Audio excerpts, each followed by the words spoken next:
John Locke nasceu em 1632 em Brighton, nas proximidades de Bristol, Inglaterra. Estudou na Universidade de Oxford, onde ensinou grego e retórica, e se tornou censor de filosofia moral. Em 1668, foi nomeado membro da Royal Society de Londres. Em 1672, tornou-se secretário de Lord Ashley Cooper, chanceler da Inglaterra, e ocupou-se ativamente de assuntos políticos. De 1683 a 1689, foi obrigado a refugiar-se na Holanda, contribuindo para os preparativos da expedição de Guilherme de Orange. Em 1691, transferiu-se para o castelo de Oates, no Essex, como hóspede de Sir Francis Masham, onde morreu em 1704. Foi o principal representante do empirismo britânico. No texto Ensaio sobre o Entendimento Humano, vai discutir de onde provém o conhecimento e como as ideias são formadas. Com esse ensaio, Locke pretende demonstrar a inexistência de ideias inatas, isto é, demonstrar que no conhecimento não existe nada de inato. Ele vai fazer isso utilizando argumentos extraídos da experiência, usando como exemplo as crianças, os loucos e os selvagens. Ele vai argumentar que esses não possuem qualquer ideia de Deus nem dos princípios fundamentais lógicos e geométricos. Locke afirma que é evidente que as crianças e os idiotas não têm a menor percepção desses princípios e absolutamente não pensam neles. Segundo Locke, o ato de pensar envolve a consciência. Nesse ensaio, John Locke também vai demonstrar que tudo é aprendido com a experiência. Ele compara a mente a uma folha em branco, que está vazia ao nascer, o que ele também chama de tábula rasa. E segundo ele, receberá as ideias da experiência, da prática, do mundo externo e a reflexão do indivíduo sobre si mesmo. Com essas afirmações, Locke está fazendo críticas a René Descartes sobre a sua hipótese dos princípios inatos, a qual afirma que é a concordância daquelas coisas das quais Deus colocou nos seres humanos como ideias inatas, ou seja, há uma verdade universal. A resposta que Locke dá contra essa argumentação de Descartes é que, efetivamente, não existe nenhuma verdade universal. Segundo ele, não existe nenhum princípio sobre o qual universalmente todos os homens estejam de acordo. Se existissem ideias inatas, ou seja, princípios universais, não haveria essa discordância entre os homens. O método proposto por John Locke é o empirismo crítico, que na verdade é um aprofundamento e aperfeiçoamento da ideia de Francis Bacon. Não basta apenas examinar os objetos. É preciso examinar o próprio sujeito, o seu intelecto, suas capacidades, suas funções e seus limites.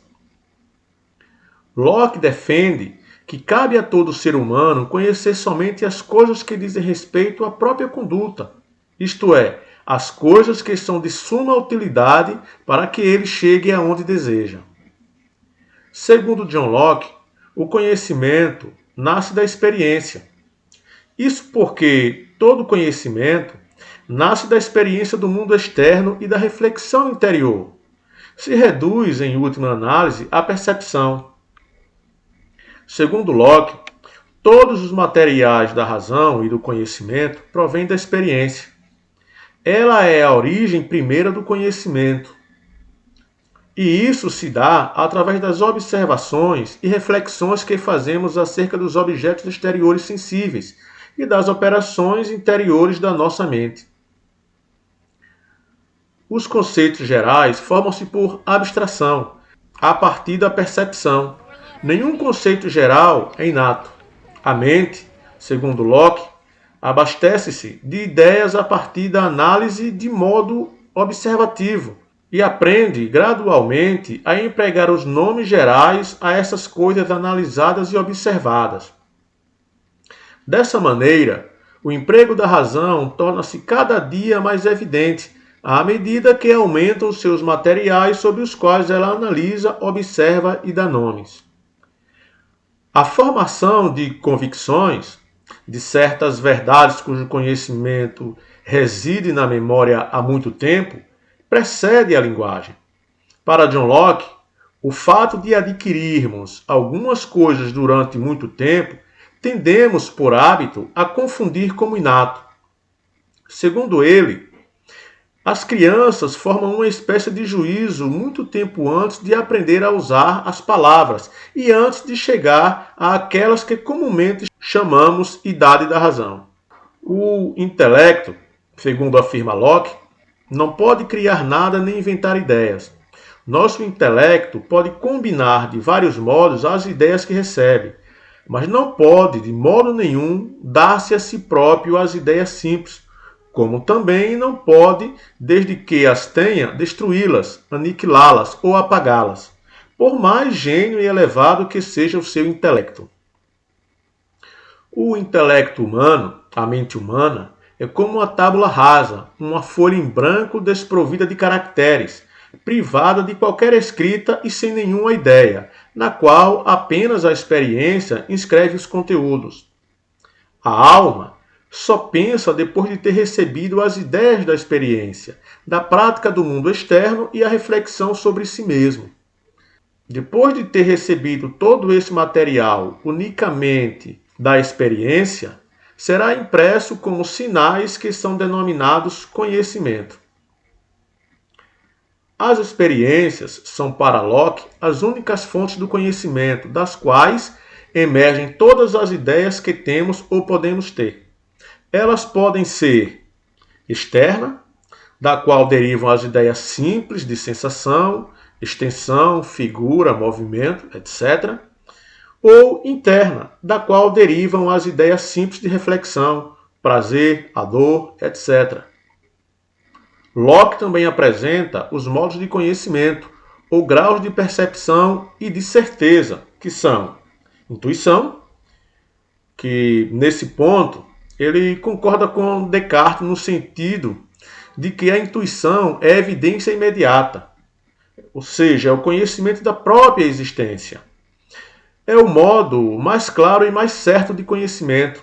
O acordo entre as ideias que percebemos por intuição é aquilo que temos pela evidência imediata. Pensar, raciocinar, sentir prazer e dor já pode ser tomado como intuição, como prova da própria existência.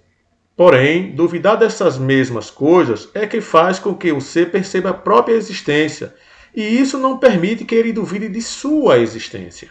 É a existência que nos convence de que temos conhecimento intuitivo de nossa própria existência e uma percepção interior, infalível, de que nós existimos. A segunda certeza é dada pela demonstração, que é quando o espírito percebe a concordância ou a discordância entre as ideias, mas não imediatamente. Concordância e discordância entre as ideias e a realidade. Se dá através de uma série de ligações, concatenação entre ideias. É o que chamamos de razão e de raciocinar. A validade da demonstração fundamenta-se na validade da intuição. A terceira certeza é dada pela sensação, pelo conhecimento das coisas externas.